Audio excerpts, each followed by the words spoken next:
Welcome to Our Girl Relationships. On this channel, we discuss day-to-day problems people face in their lives. Let's start with the video. I am a 26-year-old guy living on my own in a small apartment. I live a quiet life and have a stable job in a nice, empty, cold home.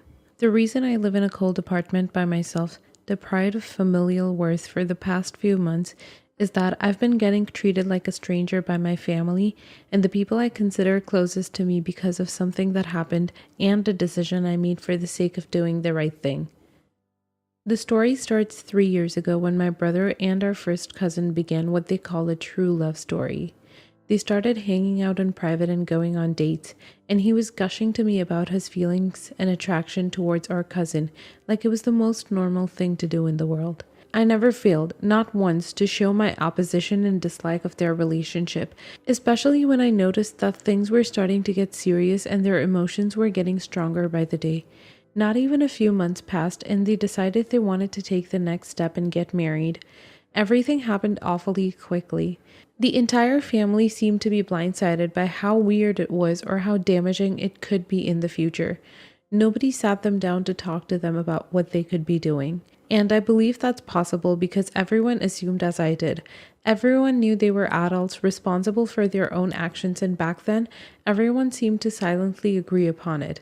It's not like it's common in our community to marry first family members or anything. Still, for some reason, it appeared that I was the only one that saw the situation to be as weird as I did, and certainly the one that dared to mention it to my brother and express my opposition to it. My thoughts were ignored, obviously, and the wedding took place soon after and was beautiful nevertheless. Everyone had a blast. By the end of that day, my brother was married to his cousin. I still found it just as weird as I did when I first found out about the relationship, but I still tried to be happy for my brother and show gratitude towards the wedding. I thought to myself that it was none of my business and that as long as nobody was being harmed, I had no reason to try and intervene in doing anything. Surely they both knew the dangers their marriage could have on their future children's health and would inevitably take the precautions necessary to make sure nothing terrible goes wrong. With that trust in mind, I continued to congratulate them and gift and treat them like any other ordinary couple. I even grew to like the version of my brother that was in love with family life whenever we would meet during family reunions, which often took place many times throughout the year. A couple of years passed like that, and I received the news that my cousin was pregnant with my brother's baby.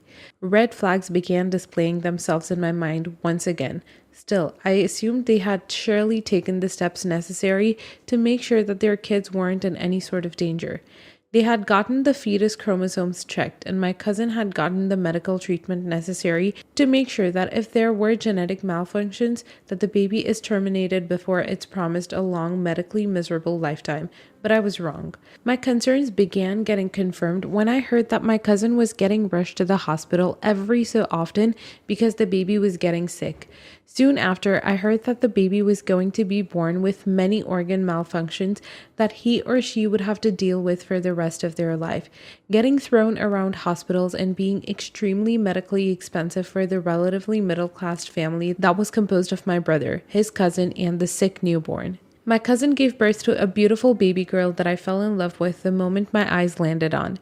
I knew that whatever her health conditions would be, she would be one loved girl, and I was to make sure of that for as long as I lived. That day, my brother approached me and informed me that he and my cousin talked about making me godfather to that child, and that he was officially offering me the honor of doing so. I was abruptly taken aback by his offer, and I expressed that there would be no way I could take care of a little girl if it actually came to it and something happened to her parents. I told him that I wasn't prepared to care for another soul in any way, not physically, mentally, nor emotionally, especially not one with needs that exceed any other normal child.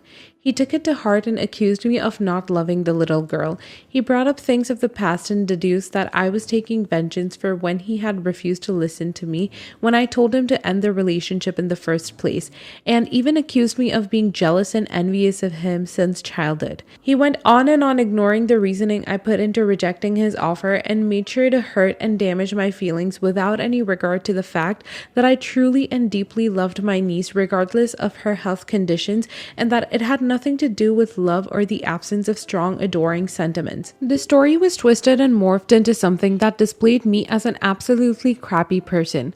My family got to hear it from his side only, and ever since then, I've been completely shut out of the family. I don't get invited to family gatherings anymore. When I go back home on holidays or on the rare occasion that I've been invited to anything at all, I get to put aside as if I'm there as a stranger to simply observe.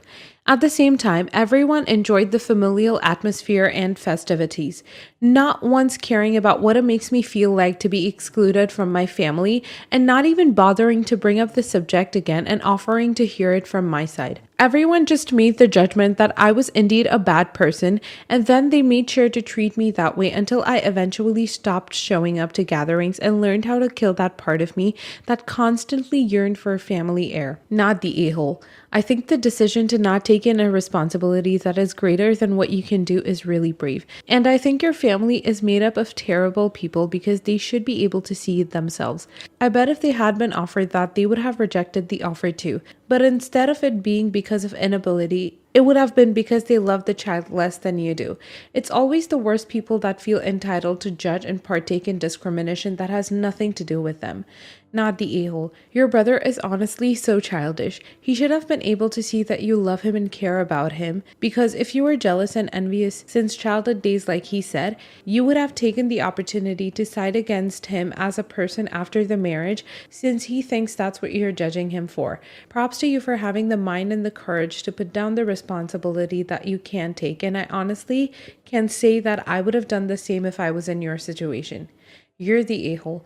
I'm a godfather to my best friend's kid who has Down syndrome, and his wife died a couple of years ago, which also doesn't necessarily mean that I'm taking legal guardianship over the kid. But I've been taking in the role of the mom and splitting parenthood with my friend because the love I have for that child is more than the hours or the money I've put into making sure he's happy and healthy to the extent of my ability. I also think you feel entitled to your opinion because you've been against the marriage since day one, and since the kid's sickness is a result of the parents being blinded by emotions. But I also think your brother knows that too and feels guilty, and that's possibly the reason why he's acting the way he is. I disagree. The situation that you're in and original poster are very, very different.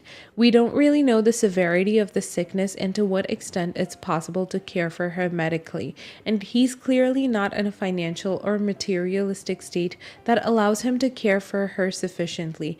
It's not about loving or not loving the kid. It's about giving her the best quality of life she can get considering the circumstances. I do agree with what you said about feeling entitled and his brother's guilt, but it's still not the rest of the family's business to treat him like he committed a crime by practicing his liberty to make decisions to not take on such grand responsibilities. Next story. I, female 36, lost my 3-year-old son from a chronic condition that he was born with. I struggled a lot with his illness and received a lot of support from my family when my ex-husband was too busy with work to care for his son. When my brother and his wife found out they were expecting, they suffered from a miscarriage after miscarriage. And because of their financial situation, I decided to lend them my son's nursery to use for their baby under the condition that they give it back when they no longer need it. It's an expensive nursery, and the process of shipping, I live in another country, took me time and money, and of course, not to mention its sentimental value. They were so grateful for my help and appreciated it a lot, but my sister-in-law unfortunately lost her baby at 5 months in the pregnancy, and I heard from my mother since my brother and sister-in-law went low contact with everyone to be able to grieve.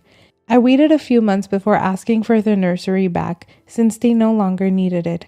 I called and asked my brother to send it despite how cruel I sounded, but I just had to get it back. But I was shocked after my brother said they sold it, all of it, every single piece. I asked why, and he said his wife was depressed and he needed the money to take her on vacation a month ago. I lost my temper and started screaming at him on the phone, reminding him that this belonged to my son and only for them to borrow, not sell. He apologized and asked me to be understanding of his wife's position as a grieving mother myself. I said no, they should have considered how selling my son's nursery would affect me as a grieving mother, and he replied that he didn't think I was being fair to scream at him for wanting to help his wife through these hard times. I told him that's not my problem and that I will be suing them both over the nursery and for every penny he made out of selling it. He called me nuts and hung up and then called my parents. They tried to get involved after I threatened to sue and called me callous and unhinged for threatening my brother and sister-in-law with court and told me to let it go. I don't need the nursery and it's not worth causing permanent damage in my relationship with my brother over few pieces of furniture. My ex-husband blamed me, saying that it was my fault for giving the nursery to my brother, but I just wanted to help out. He keeps pushing for the idea to sue, but my parents are telling me not to. Am I the a-hole for wanting to sue them for the nursery that cost us nearly over $4,000? Just to explain something, my ex-husband gets a say because he paid for the nursery as well, and he keeps pushing for me to sue and told me he'll do it if I choose to back down. He keeps saying it's my fault for letting my brother have the nursery in the first place, and he's very upset with me about it. Not the a-hole. It was so unbelievably cruel and selfish for them to sell mementos of your son for a vacation. You lending them the nursery for free represents how highly you regarded them and how you very kindly hoped that they would honor your son's memory by bringing up their own child with his nursery. And they in turn said, your love and your deceased son means nothing to us. It is only worth as much as we can get by breaking the set down and selling it. Sue their pants off. Go with your parents' pressure and pretend to be ready to move on if they apologize for selling the items they were supposed to return you out of emotional desperation if you want to. Anything to get them to admit in writing text that it was not a loan, not a gift. Then absolutely rinse them in court. This, not the a-hole, sue them for every penny and then the legal fees. For a vacation. I cannot believe this. We all have awful traumatic events. What we don't all do is sell sentimental items that weren't ours that we promised to return because we needed a vacation. I'm so angry and disgusted with both of them on your behalf. Edited to add, I'm trying to imagine the effing discussion that took place in level of pure audacity, selfishness, and dismissiveness. And after original poster did these guys a huge favor too. Sweetie, I need to get away. I'm so depressed, but we have no money. Oh, but we have her nursery. But didn't original poster ask us to return it? And it's quite expensive. She probably forgot about this. Also, I need this. She might be mad, but I'm sure she'll let it go. Let's sell it. Go on vacation and worry about it later. Consequences happen. Cue shocked Pikachu face. I need to get this off the thread. My blood is boiling. The words I'd like to use to describe those two are words that would get me banned. Get a lawyer and get the ball rolling. Now, this needs consequences. I'm going against the grain here and saying you're the a-hole. Mostly because I don't believe you when you said you made it clear you wanted all this stuff back.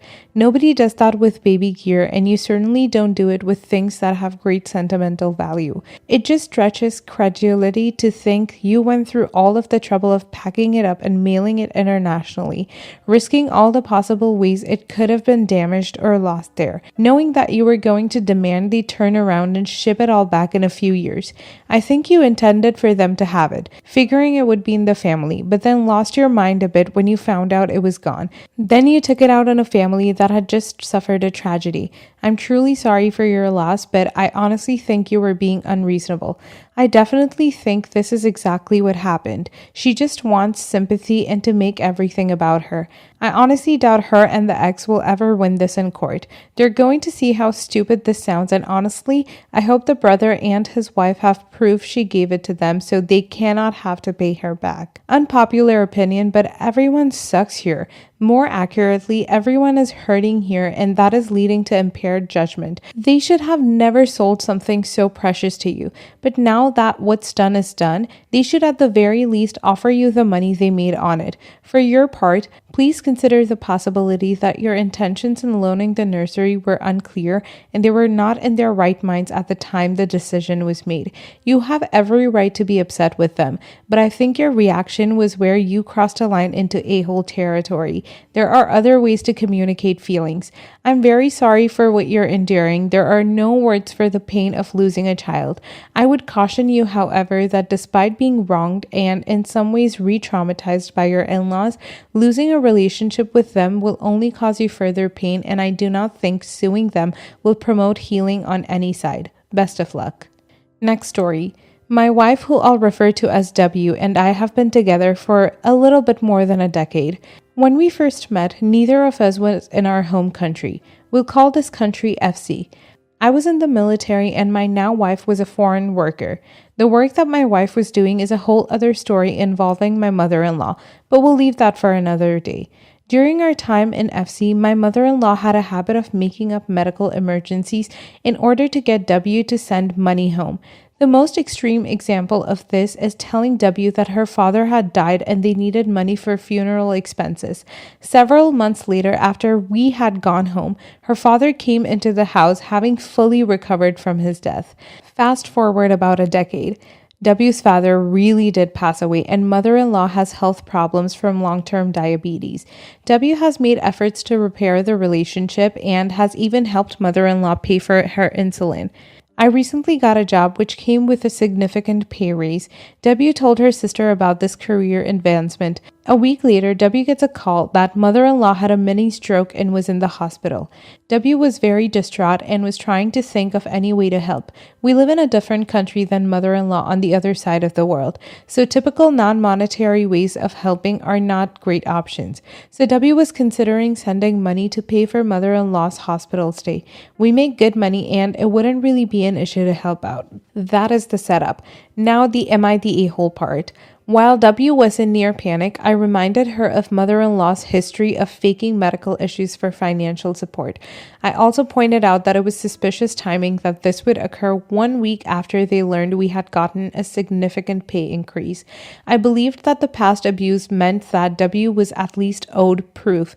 This triggered W and sent her into a spiral of depression, which so far has resulted in her cutting off contact.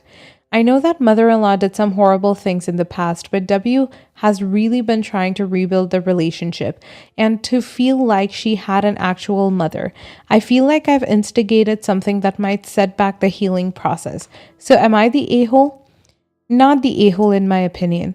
This woman has been lying about her and other people's health for so long. That must be so intensely traumatizing for your wife. This is a really difficult situation. She loves her mother. The fact you're so very concerned with helping your wife heal and build a relationship with her mother-in-law shows that no, you're not the a-hole. You're just looking out for someone you love so she isn't lied to and abused further. Not the a-hole. Can she call the hospital directly, ask to talk to the doctors as the patient's daughter to find out her condition, long-term prognosis, etc.? That will determine true diagnosis and determine how much she does or doesn't need to help her out. And attending therapy with your wife might be good and supportive to help her get through these betrayals.